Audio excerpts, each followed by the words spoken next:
Hello friends, welcome to Mithuntips. இன்னைக்கு நம்ம சேனல்ல கற்பூரவள்ளி வச்சு தான் ஒரு ரெசிபி பார்க்க போறோம். அதாவது சளி தொல்லை இருக்கவங்க இதுல எப்படி டீ செஞ்சு குடிக்கலாம், அதனால ஏற்படக்கூடிய நன்மைகள் என்னென்ன அப்படிங்கறத பத்தி பார்க்கலாம்.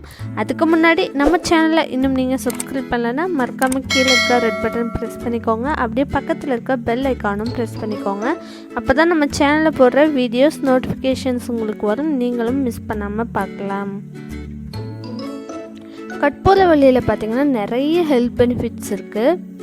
கற்பூரவள்ளி இலையில் டீ செய்கிறதுக்கு 6 வயசுலேருந்து வயசானவங்க வரைக்கும் 4 இலைகள் மட்டுமே சேர்த்து டீ செஞ்சால் ரொம்பவே நல்லது.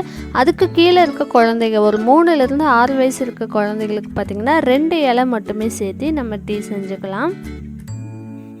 3 வயசுக்கு கீழே இருக்க குழந்தைகளுக்கு நம்ம அதோட சாறு மட்டுமே எடுத்து ஒரு 3 ட்ராப்ஸ் 2 ட்ராப்ஸ் அந்த மாதிரி கொடுத்துக்கலாம். அதுக்கப்புறமா ஒரு பாத்திரத்தில் நம்ம 1.5 கப் அளவுக்கு தண்ணி சேர்த்திருக்கோம். அதாவது யூஸ்வலாக நம்ம வந்துட்டு பிளாக் டீக்கு தண்ணி சேர்த்துவோம் இல்லையா, அதை விட கொஞ்சம் அதிகமாக சேர்த்திக்கலாம். அப்போ தான் வந்துட்டு நம்மளுக்கு இந்த இலையில் இருக்க சத்துக்களெல்லாம் இறங்குறதுக்காக கொஞ்சம் அதிகமாக கொதிக்க விடுவோம். ஸோ இப்போ தண்ணி நல்லா கொதிச்சிருச்சு. அதுக்கப்புறமா 1/4 டீஸ்பூன் அளவுக்கு நான் டீ தூள் எடுத்திருக்கேன்.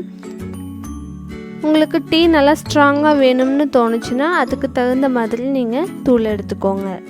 இப்போது டீ தூளும் சேர்த்தியாச்சு, நல்லா கொதிச்சு வந்துட்டுருக்கு. இந்த ஸ்டேஜில் நம்ம நறுக்கி வச்சுருக்கிற அந்த கற்பூரவள்ளி இலையை இது கூட சேர்த்திடலாம்.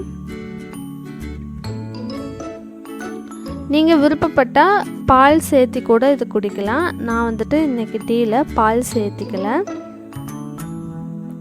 இப்போ இலை சேர்த்துனதுக்கப்புறமா 2 மிளகு சேர்த்திக்கிறோம். 2 போதுமானது. ஏன்னா ஏற்கனவே அந்த இலையில் பார்த்திங்கன்னா காரத்தன்மை இருக்கும்.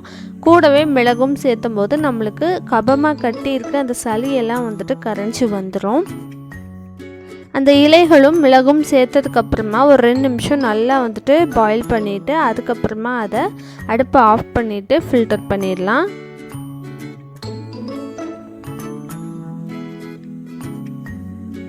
இப்போ இதை நல்லா வடித்ததுக்கப்புறமா இது கூட நம்ம தேவையான அளவுக்கு தேன் சேர்த்திக்கலாம். உங்களோட இனிப்பு சுவைக்கு தகுந்த மாதிரி நீங்கள் இதில் தேன் எடுத்துக்கோங்க. நான் ஒரு 2 டீஸ்பூன் போல் தேன் எடுத்திருக்கேன். எடுத்துகிட்டு நல்லா கலந்து விட்டுக்கலாம். தேனும் பார்த்திங்கன்னா நம்மளுக்கு நல்ல எதிர்ப்பு சக்தியை கொடுக்கக்கூடியது. சளியின் காரணமாக கண்டிப்பாக நம்ம உடம்புல எதிர்ப்பு சக்தி குறைஞ்சிரும். ஸோ அந்த மாதிரி நேரத்தில் இந்த மாதிரி டீ வச்சு அது கூட இனிப்புக்கு நம்ம தேன் சேர்த்து குடிக்கும்போது ரொம்பவே நல்லது. அதுலேயும் முக்கியமாக இதை நம்ம வெறும் வயிற்றில் எடுத்துக்கும் போது ரொம்பவே நல்லது. கற்பூரவள்ளி இலை ஒருவேளை உங்களுக்கு ஃப்ரெஷ்ஷாக கிடைக்கல அப்படிங்கும்போது உங்களுக்கு பவுடர் கிடச்சிதுன்னா கூட 1 டீஸ்பூன் அளவுக்கு எடுத்துகிட்டு அதில் 2 மிளகு தட்டி போட்டு அதுக்கப்புறமா தேன் கலந்து நம்ம குடிக்கும்போது கூட ரொம்பவே நல்லது. இப்போது ரொம்ப சிம்பிளான கற்பூரவள்ளி டீ பார்த்திங்கன்னா தயாராகிடுச்சு. அடுத்தது நம்ம குழந்தைகளுக்கு எப்படி செய்யலாம்னு பார்க்கலாம். நாள்பட்ட சளி தொந்தரவு இருக்கிறவங்க தொடர்ந்து இதை 2 வாரம் வெறும் வயிற்றில் காலையில் குடிச்சிட்டு வரும்போது உங்களுக்கு சளி எல்லாமே நல்லா கரைஞ்சி வெளியே வந்துடும். 3 வயசுக்கு மேலே இருக்க குழந்தைகளுக்கு, ஒரு 6 வயசுக்குள்ளே இருக்காங்க அந்த மாதிரியான குழந்தைகளுக்கு 2 இலை மட்டும் வச்சு இந்த மாதிரி நம்ம கஷாயம் மாதிரி செஞ்சு கொடுத்துக்கலாம். அப்புறம் பொடியை நறுக்குன 2 இலையை நல்லா தண்ணி கொதிச்சதுக்கப்புறமா சேர்த்திடலாம்.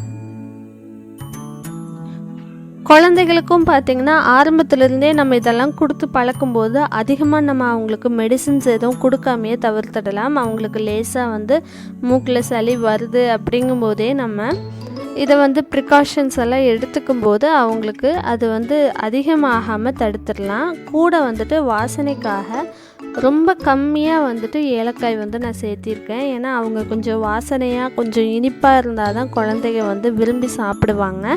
அதுக்காக ரொம்ப கம்மியாக கொஞ்சமாக ஏலக்காய் எடுத்துக்கலாம். அதுவும் பார்த்திங்கன்னா இருமல் வறட்டு இருமல் எல்லாம் இருக்குது அப்படிங்கும்போது ஏலக்காய் அதை சரி செய்யக்கூடியது. இதையும் ஒரு 2 நிமிஷம் நல்லா மூடி வச்சு பாயில் பண்ணி எடுத்துக்கலாம். 3 வயசுக்கு கீழே இருக்க குழந்தைகளுக்கு பார்த்தீங்கன்னா இதில் இருக்கக்கூடிய சாறு மட்டுமே எடுத்து அதில் தேன் கலந்து கொடுத்துடலாம். ஒரு 3 சொட்டுக்குள்ளே மட்டும் இருந்தால் போதும் அதனுடைய சாறு. அதிகமாக வந்து கொடுக்க வேண்டாம், ஏன்னா அந்த காரத்தன்மை வந்து அவங்களுக்கு ஏற்றுக்காது. 1 வயசு குழந்தைகளுக்கு 1 சொட்டு அல்லது 2 சொட்டு அது மட்டுமே போதும். அது கூட தேன் கலந்து கொடுத்துடலாம். இப்போது இதுவும் வந்துட்டு தயாராகிடுச்சு. இது கூட இனிப்புக்கு வந்துட்டு நம்ம தேன் சேர்த்துக்கலாம். அஜீரண கோளாறு இருக்கிறவங்க எல்லாருமே கூட இந்த இலைகளை அப்படியே வெறும் வயிற்றில் நம்ம 2 இலை 3 இலை அப்படின்னு சாப்பிட்டு வரும்போது உங்களுக்கு அந்த கேஸ்ட்ரிக் ப்ராப்ளம் எல்லாத்தையும் சரி செஞ்சிடும்.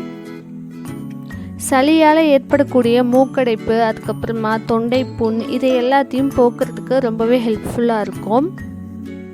உங்களுக்கு மூச்சு விடுறதுல சிரமமாக இருந்தால் கூட இந்த இலைகள் போட்டு நம்ம ஆவி பிடிக்கும்போது அதுவுமே பார்த்திங்கன்னா சளியெல்லாம் வெளிக்கொண்டு வர்றதுக்கு ஹெல்ப்ஃபுல்லாக இருக்கும். கற்பூரவள்ளி இலைகளை நம்ம தைலமாக செஞ்சு கூட உபயோகப்படுத்தலாம்.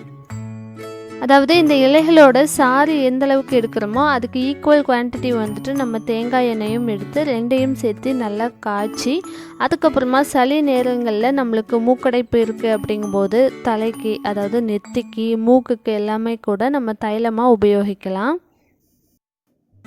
ஸோ ரொம்பவே சிம்பிளான இந்த கற்பூரவள்ளி இலைகளில் எப்படி டீ செய்யலாம்னு நீங்கள் பார்த்துருப்பீங்க. இந்த ரெசிபி உங்களுக்கு பிடிச்சிருந்தா ட்ரை பண்ணி பாருங்கள். தேங்க்ஸ் ஃபார் வாட்சிங்.